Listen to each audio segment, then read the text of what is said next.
Şabaniye xutbəsinin şərhini inşallah davam edirik. Bundan öncə biz 6 hissəni danışmışdıq. İnşallah 7-ci bölümdən davam edirik. Əvvəlinci hissələrdə biz qeyd eləmişdik ki, Həzrət Əli Aleyhisselam Allaha münacatda deyir ki, ilahi, başıma gələcək hər bir şey, gizlində və aşkarda olan hər bir şey sənin təqdirinə bağlıdır. Qazanacağım da, itirəcəyim də, xeyrim də, ziyanım da hamısı sənin əlindədir ilahi. Başqasının əlində deyil. Bugünkü hissəsində isə Həzrət Əli Aleyhisselam münacatın davamında buyurur ki, İlahi, in hərəmtəni fəmən zəlləzi yərzuquni. İlahi, ehtiyaclarımı sən qarşılamasan, yəni məni məhrum eləsən, məndən uzaq tutsan, fəmən zəlləzi yərzuquni. İlahi, mənim ruzimi kim verər? Mənim ehtiyaclarımı kim qarşılayar, sən mənim ehtiyaclarımı qarşılamasan? Və in xazaltəni fəmən zəlləzi yansuruni. İlahi, əlimdən tutmasan, mənim əlimdən kim tutar? İlahi, əgər məni tərk eləsən, kim mənə üst tutar? Kim mənə kömək eləyər, əgər sən məni tərk eləsən? Ümumiyyətlə, bir şəxslə danışarkən, hər hansı bir şəxslə, yəni müqabilimizdə olan hər hansı bir şəxslə, insanla danışarkən, ona bəzi şeyləri deyərkən biz ona dəlil gətiririk. Məsəl üçün, deyirik ki, 2 üstəgəl 2, 4 edir. Bunun başqa bir yolu yoxdur. Riyazi yolla onu sübut edirik. Və yaxud da məntiqi qaydalar gətiririk. Və yaxud da fəlsəfi arqumentləri gətiririk. Gətiririk ki, mənim dediyim haqdır. Mən düz fikirləşirəm. Bəzən isə bu sözlərdən, bu dəlillərdən istifadə eləmirsən. Bəzən də məhəbbət və ehtiyac dili ilə danışırsan. Belə olan halda duyğularını qoyursan ortaya. Belə olan halda digər dəlillərə ehtiyac olmur. Bu nəyə bənzəyir? Bir uşağın atasına belə deməsinə bənzəyir ki, sən verməsin, mən kim verəcək? Sən mənə baxmasın, mən kim baxacaq? Xəstə uşaq anasına deyir, ac uşaq atasına deyir, sən mənə baxmasan, sən mənə kömək eləməsən. Burada dəlil gətirmir ki, mənim uşaqlıq hüququm budur ki, mənim himayədarım mənə baxmalıdır. Məsələn, belə dəlil gətirmir. Elə dəlil gətirir ki, onun duyğuların belə coşa gətirir, duyğularına xitab edir. Buradakı duada eyni tonda deyilir. İlahi, əgər sən məni məhrum eləsən, mən ruzimi kim verəcək? Sən məni tərk eləsən, mənə kim kömək eləyəcək ilahi? Bu duada insan özünü tam aciz, Allahı isə tam kifayət edən bir varlıq olaraq göstərir. Bu hal insanın təvəkkül xüsusiyyətini qabardır. Səbəbləri inkar eləmədən əsas səbəbin Allah olduğunu bizə göstərir. Yəni demir ki, ilahi sən məni yaratmısan, mənə də baxmalısan. Yox, bu cür nə demir? Deyir ki, ilahi sən baxmasın, mən kim baxacaq? Sən mənə yardım eləməsən, kim mənə yardım edəcək? Allah Teala bu insanların Allah'a olan ehtiyacı haqqında buyurur ki, Quran-ı Kerimdə Allah barədə buyurur ki, Bismillahirrahmanirrahim. Ya eyyuhən-nas, ey insanlar, entumul fuqara'u ilallah. Ey insanlar, sizin hamınız Allah'a mühtaçsınız. Vallahu huvel gani el-hamid. Allah isə mühtaç değildir. Allah ehtiyatsızdır və həm də layiqdir. İnsan möhtac olduğunu biləndə, möhtac olduğunu dərk eləyəndə onun təkəbbürü qırılır. Təkəbbür ki qırıldı, istək duaya çevrilir, tələb duaya çevrilir, dildən də qəlbə nüfuz edir. Artıq insanın istəməyi də fərqli olur. Bir var birindən tələb eləyəsən, bir var da ki birindən ehtiyaclı olduğunu bildirəsən. Bunlar fərqli şeylərdir. Və duanın mətninə baxanda görürük ki, burada deyir ki, aleykümselam. Burada deyir ki, ilahi sən məndən məhrum etsən, mənim ruzimi kim verəcək? Çünki ilahi, ruzi verən sənsən. Ruzi də biz dəfələrlə qeyd edirəm ki, ruzi təkcə qida deyil. Sağlamlıq da ruzidir, ömür də ruzidir, iman da ruzidir, xoşbəxtlik də ruzidir. Daxili rahatlıq da, aramlıq da, qəlb rahatlığı da ruzidir. Tövbənin özü ruzidir. İmamların, Əhl-i Beytin, Peyğəmbərin ziyarəti, şəfaəti ruzidir.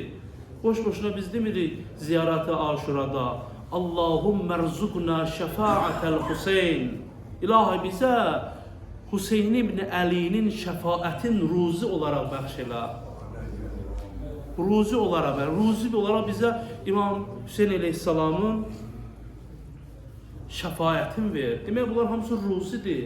Biz ruzi deyəndə çox vaxt elə başa düşürük ki, ancaq bəli, bir qismat çörək. Biz çox vaxt belə başa düşürük. Amma o elə deyildir. Bu ruzini də verən Allahdır. Biz təkcə səbəblərə arxayın olsaq, yanılarıq.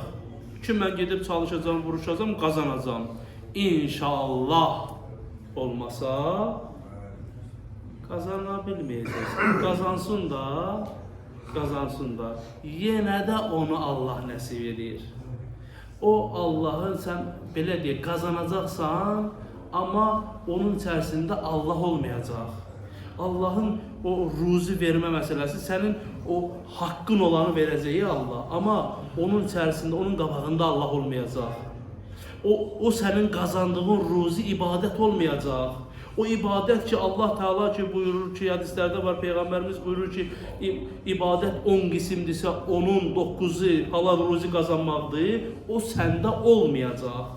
Çünki sən ruzi qazanmaq üçün çıxmamısan. Ruzi qazanmaq o cür olmur. Ruzi, niyə görə biz deyirik inşallah?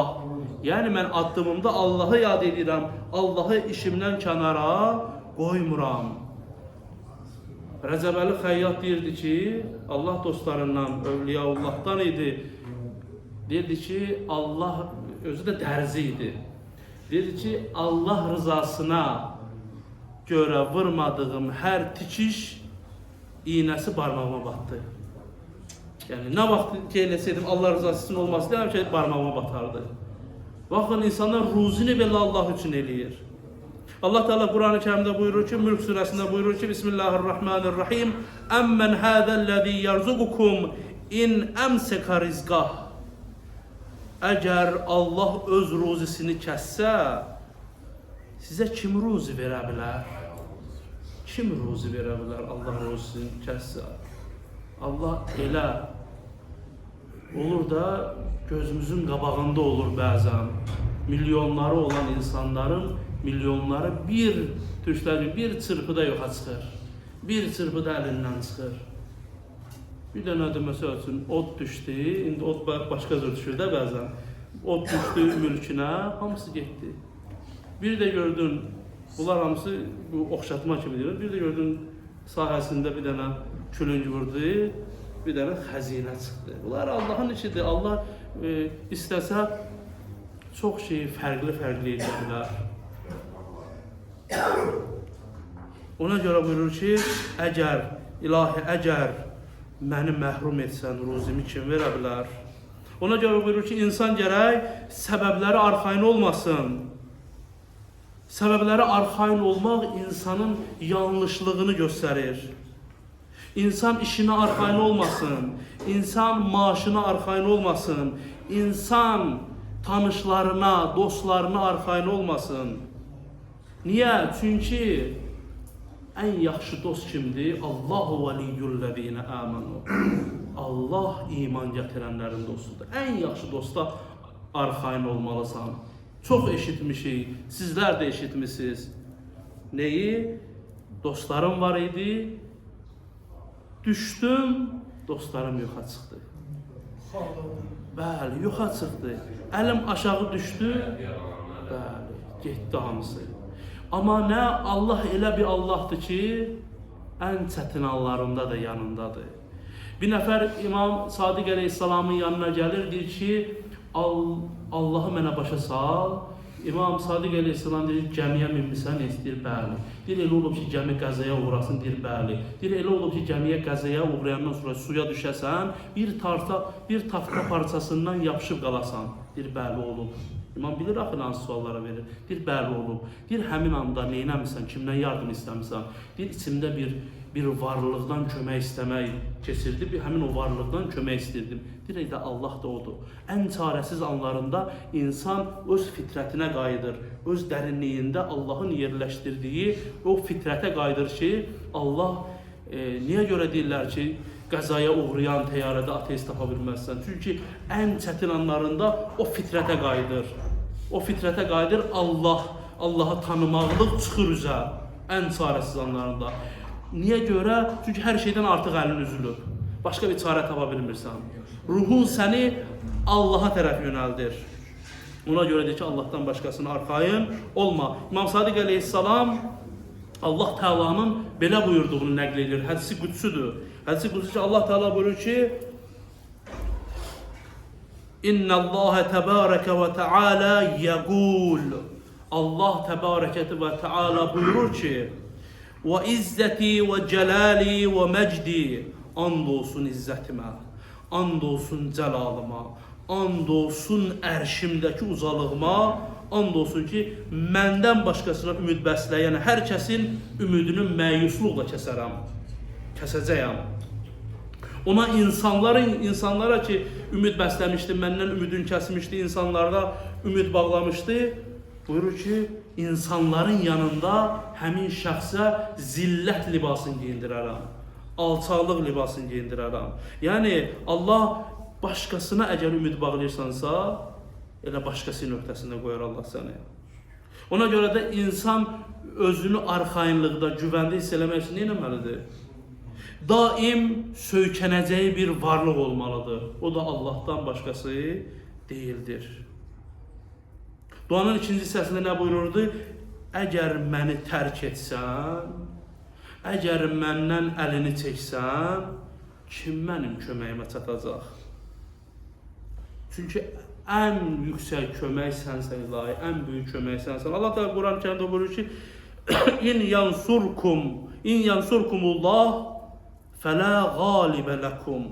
Əgər Allah sizə kömək edərsə, əgər Allah sizə yardım eləyərsə, heç kəs sizə qalib gələ bilməz. Yox, əgər Allah sizi zəll edərsə, ondan sonra heç kim sizə kömək eləyə bilməz. Kim sizə kömək eləyə bilər Allah sizi zəll eləyəndən sonra? Ona görə də möminlər Allaha təvəkkül eləsin deyə Allah Teala buyurur. Bu aya bizə niyə başa salır? Bu aya bizə başa salır ki, Allahın köməyi varsa, heç kəs mane ola bilməz. Allahın köməyi yoxdursa, heç kəsin faydası ola bilməz. Heç kəsin faydası ola bilməz. Peyğəmbərimiz buyurur ki, Allah Teala belə buyurur. Hansı bir məxluq məni qoyub başqa bir məxluqa pənah apararsa, göylərin və yerlərin bütün vasitələrini ondan kəsərəm. Hansı bir məxluq, digər məxluq, yəni xaliqi qoyub digər bir məxluqdan yapışarsansa, Allah deyir, bütün vasitələri, yerin göyün bütün vasitələrini, bütün ruzlərini ondan kəsərəm. Amma bir məxluq, bir yaranmış, başqa yaranmışlardan, başqa məxluqlardan üz çevirib, yalnız mənə pənah gətirərsə, yerin göyün vasitələrini, yerin göyün açarlarını, xəzinələrini onun üzərinə açaram, ona bəxş edərəm, ona cavab verərəm, bağışlanmaq istəyər, onu bağışlayaram, əff eləyərəm. Onu əff eləyərəm. Ona görə də biz buradan nə başa düşürük? Başa düşürük ki, ruzini verən Allahdır, kömək eləyən Allahdır. Səbəblər sadəcə nədir? Bir pərdədir ki, gözlərimizdən asılıb ki, filan şey oldu deyə mənim ruzum gəldi. Yox, Allah səni oradan belə deyə keçirmişdi ki, sənin qabağına bir kisə qızılsın. Yenə deyirəm, oxşatma ilə deyirəm. Bu hamısı Allahın işidir. Allah istəməsəydi, bu cürlə bu şeylər olmazdı. Ona görə də dua nədir? İlahi. Təzədən duanın bir daha vurğulamaq istəyirəm. İlahi, məndən məhrum eləsən, mənə kim kömək eləyər? Mənə kim ruzi verər? Yəni, ən böyük ruzi verən Allahdır. Bunu unutmaq olmaz. Allahdan istəyirik ki, Allah Teala bizi həqiqi möminlərdən qərar versin. Allahı tanımağa çalışan şəxslərdən qərar versin. Bu kəlmələr də Allahı tanımaq üçün, bu dualar da Allahı tanımaq üçün bizə bir vasitədir. Daim Allahın ətəyindən, Allahın məcazi mənada təbii ki, Allahın ətəyindən, Allahın əlindən, Allahın qapısından yapışan şəxslərdən qərar versin inşallah. Allah bizləri həqiqi möminlərdən, həqiqi müxlislərdən, təqvalı bəndələrindən qərar versin inşallah.